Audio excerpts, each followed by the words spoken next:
Hi, I'm Tom McCutcheon, and this is my friend Joe Schmidt, and we're going to answer some questions for Virtual Horse Help. All right, Tom and Joe, question number 1 comes from Leslie. How do you keep from getting dizzy in a spin? It almost makes me sick sometimes. Well, for me anyway, I think it just comes, I've been doing it so long that I don't notice it anymore. I think it just comes from practice. You know, like you see the figure skaters go around and around when they're, performing, and they can do it and still keep their place. I think it's just a matter of doing it. Yeah, pretty much. When I'm helping someone new, and I always tell them, make sure and let me know if I make you sick, because a lot of times when we're working on turns, we'll turn for a long time. And I think, like Tom said, you just gotta do it. I don't think there's really any better place to look. It's pretty much just try to sit in the middle of your saddle, and over time you'll just get over being dizzy. Yeah, it's certainly not uncommon for somebody that's new to it. Yeah, very, very common problem. Like a 2x4 in the rapids. If you fall off in the rapids out of your raft, you gotta become water to kind of get through the rapids, and that's the same with a horse. And when something's happening, out of it that's going pretty fast on a horse, you gotta be able to relax. It was working. That's a good analogy, like a board in the rapids. This question comes from Virtual Horse Help member Sylvia. Joe, Tom, what is your favorite bit for a green horse? Well, depending on how green, we'll start them all in a snaffle, and I'll graduate from a snaffle to a shank snaffle to a low port, and then to some of the higher ports as they get a little bit older. And I think snaffle through most of their 2-year-old year, and in the fall of their 2-year-old year, I'll move to the shank snaffle, and then as they turn into 3-year-olds, just a little bit as they can handle it, and go from there. Yeah, I'm pretty much the same also. Really try to introduce them with the lightest bit, the less bit that you need. A smooth snaffle for a good part of their 2-year-old year, and then when we start them in a bridal, correctional, something small that doesn't have a whole lot of bite, that isn't really severe. And I think, every horse will tell you where they're at. Some horses can't handle a lot of bridle, and some horses can't handle, a smooth snaffle. So you just kind of adjust a little bit with the horse. But I give them that opportunity to tell me where they need to be, and just adjust from there. Our third question comes from Tricia. I'm concerned that my reining trainer doesn't wear underwear. Is this something that is standard for most reining trainers?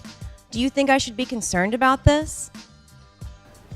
Well, maybe your trainer, that makes him feel a little bit closer to his horse, a little bit more natural feel. And for me personally, the commando I'm okay with. As long as they're wearing pants, I'm good. It doesn't affect me with no underwear. It's the pants that are a problem. So. Yeah, I think a lot of great things happen when you don't have underwear on. So I probably wouldn't be concerned. I'd be more concerned if he's not showing up and riding your horse every day. But yeah, no underwear. Like I said, a lot of great things happen. Yeah, for me it's, no shirt, no pants, no service. But other than that, I'm good. Yeah, anything goes. Our fourth question comes from Tom McCutcheon's Virtual Horse Help member, Ashley.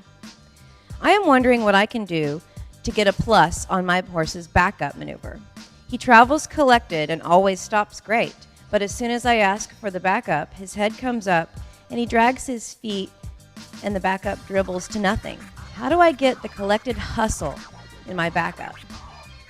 Well, actually, when you talk about a plus for the backup maneuver, that maneuver is always actually a stop and a backup. So, if they're stopping good, then you add that backup to help keep that maneuver on the plus side. And generally, if they're not backing good, for me, the biggest problem is they're just too heavy on the bridle.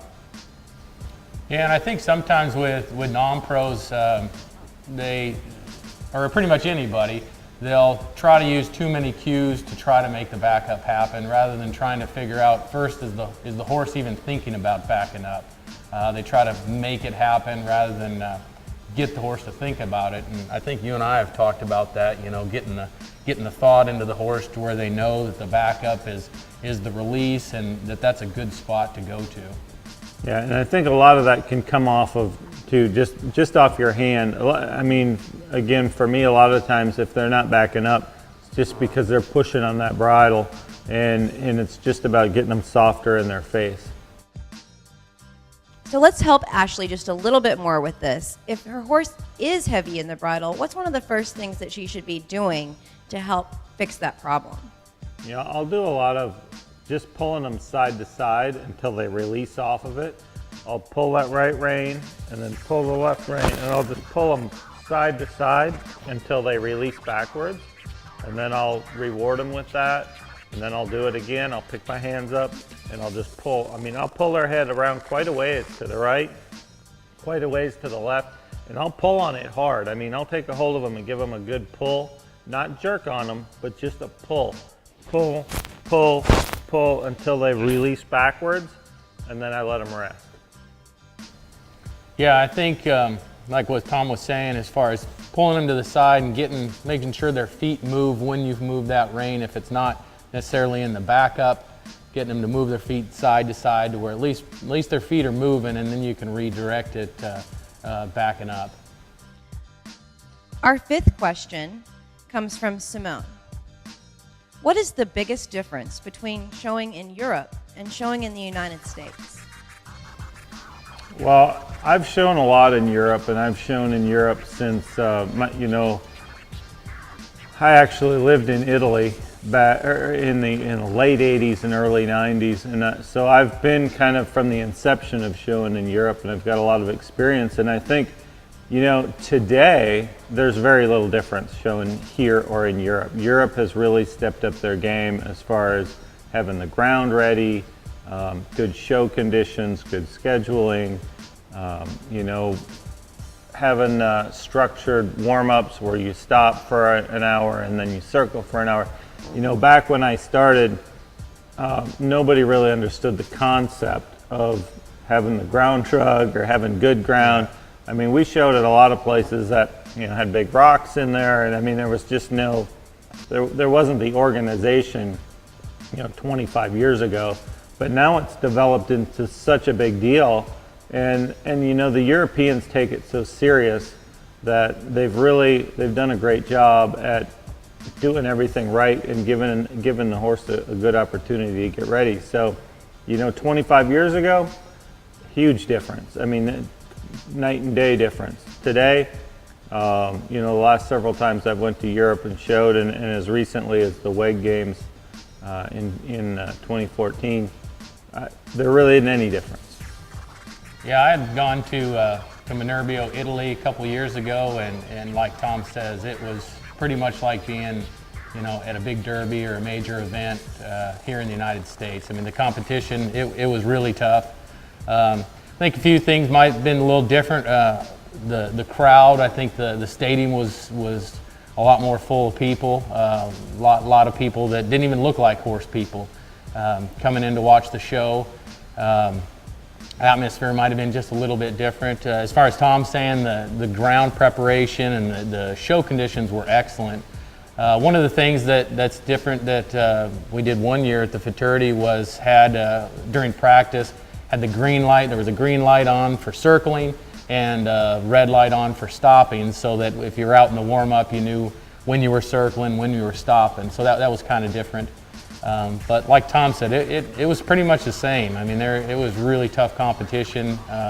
You know, they've stepped up their game quite a bit. It's all about timing in the biz. It's all about right. timing. Right. Okay. Well, it's the pants that are a problem. Yeah, I think a lot of great things happen when you don't have underwear on. Ask us anything. It doesn't have to pertain to, you know, show horses or fine. It can be anything on the ranch. It can be anything you want to ask us.